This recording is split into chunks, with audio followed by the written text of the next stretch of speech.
6 cent സ്ഥലത്ത് 850 square ഫീറ്റിൽ 2 attached ബെഡ്റൂമോടുകൂടി പണിതിരിക്കുന്ന പുതിയ വീട് വിൽപ്പനയ്ക്ക്. ഇടുക്കി ജില്ലയിൽ മറയൂരാണ് ഈ പ്രോപ്പർട്ടി. മറയൂർ ടൗണിൽ നിന്നും ഏകദേശം 2.5 കിലോമീറ്റർ മാറി നല്ല പ്രകൃതി രമണീയമായ സ്ഥലത്താണ് ഈ വീട് പണിതിരിക്കുന്നത്.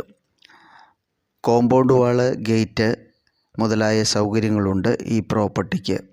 എല്ലാ വാഹനങ്ങളും സ്ഥലത്തിൽ എത്തിച്ചേരുന്നതിനുള്ള വഴി സൗകര്യം, വിശാലമായ കാർ പാർക്കിംഗ് സൗകര്യമുള്ള മുറ്റം, sit out, living room, dining hall, kitchen, 2 attached bedroom മുതലായ സൗകര്യങ്ങൾ ഈ വീടിനുണ്ട്. അപ്സ്റ്റെയർ പണിയുന്നതിന് വേണ്ടിയിട്ട് ഇതിൻ്റെ സൈഡിലൂടെയാണ് സ്റ്റെയർ കേസ് പണിതിരിക്കുന്നത്. അതിനുള്ള ഫൗണ്ടേഷൻ ഇട്ടിട്ടുണ്ട്. മൂന്നാർ ടൗണിലേക്ക് 38 കിലോമീറ്റർ ദൂരവും കാന്തല്ലൂർക്ക് 14 കിലോമീറ്റർ ദൂരവും ഈ പ്രോപ്പർട്ടിയിൽ നിന്നുണ്ട്. ഈ സ്ഥലത്തിന് മൊത്തം ചോദിക്കുന്ന വില 40 ലക്ഷം രൂപയാണ്. താല്പര്യമുള്ളവർക്ക് വീഡിയോയിലും ഡിസ്ക്രിപ്ഷനിലും ഞങ്ങളുടെ നമ്പർ കൊടുത്തിട്ടുണ്ട്, ഞങ്ങളെ വിളിക്കാം. നിങ്ങൾക്കും വിൽക്കുവാനുള്ള പ്രോപ്പർട്ടികളുണ്ടെങ്കിൽ ഞങ്ങളെ അറിയിക്കുക.